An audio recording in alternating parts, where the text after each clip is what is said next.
Hello and welcome. In this video segment we will work through step 1 through 8 of tutorial 5. These steps will demonstrate how the geometry of this part is constructed. On the screen is the completed geometry with x0, y0 at the center of the part. To speed up the creation of the geometry, we will use Xform Rotate to create these 6 arcs. Let's get going and start a new part and start at step 1. I'm going to move up to the top left hand corner of the screen and pick the icon for new part. At the center of the grid is the origin x0, y0. For step 1 we're going to create 3 circles. I'm going to move up and pick Create, Arc, and then select Create Circle Center Point. For the first circle, the diameter is 9. I'm going to move up to the diameter section and input 9.0, and then when prompted for the center point I'm going to move on down and pick the origin. I'm now going to select Apply, and also I'm going to move on up to the top and pick Fit. On to the second circle. It has a diameter of 5 inches. So I'm going to input 5.0, and for the center point, same as before, the origin, the center of this circle. I'm going to hit Apply. For the third circle, the diameter is 3 and it shares the same center point. So I'm just going to move on down and pick this center point. Everything looks great here. I'm going to move on up and pick OK. For step 2 we're going to create a 6-sided polygon. So let's move up, Create, Polygon. Now when prompted, select position of base point. I'm going to pick the origin. Now moving over to the left, number of sides, that's set to 6.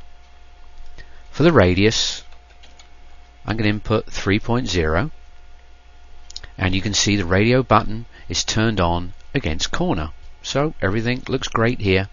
I'm going to pick OK. Now moving on to step 3, we're going to create an arc with a radius of 1.5.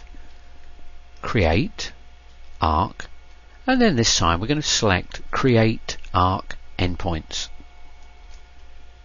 The first thing I'm going to do is input the radius 1.5, enter. And then when prompted for the first point, I'm going to move on down and pick this point, and then move over to the right and pick this point. Now the next prompt, select an arc. I'm going to pick the top one. Everything looks great here. I'm going to pick OK. For step 4, I'm going to delete the construction lines. That's the polygon we just created. I'm going to move on up, select all, and then moving over to the left I'm going to check mark entities, and then moving on down below I'm going to put a tick mark against lines, and then go down to the bottom and pick OK. And as you can see, we've filtered out all the lines in our geometry. Everything looks great. I'm just going to move on up now and select the icon for Delete Entities. For step 5 we're going to rotate this 1.5 arc. Xform, Rotate. Select Entities to rotate. I'm going to pick the arc, and then move on over to the right and select End Selection. Now moving over into the Rotate dialog box, Copy is turned on, so I'm going to keep my original geometry. For the number I'm going to input 5.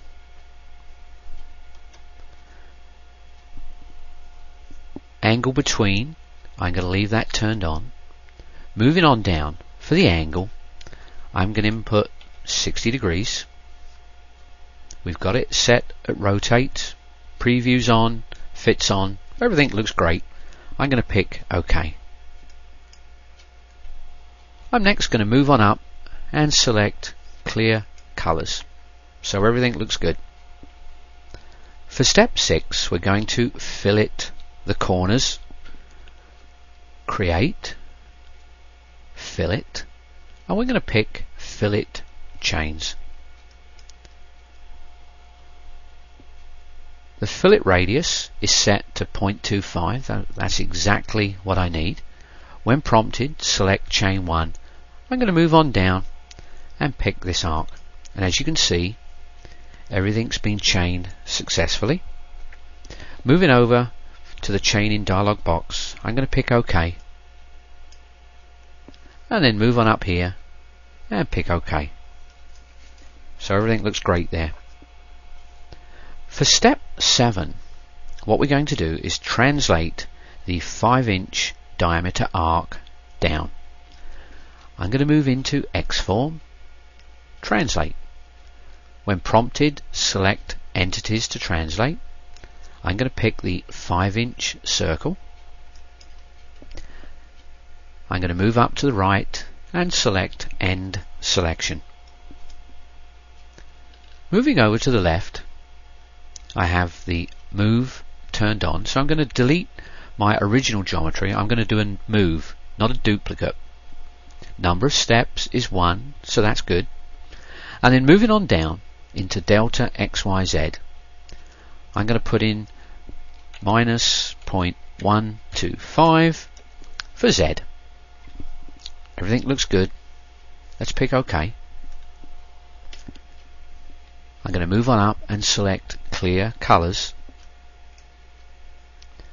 But let's now have a look at the front view. This line at the bottom represents the 5-inch diameter circle, and that's the circle that we just translated down 0.125. Let's move on up, get a top view, do a screen fit. Moving on to step 8, let's save the geometry. File, save as, and now you can input the name of your file. This completes the geometry for tutorial 5. Thanks for watching the video.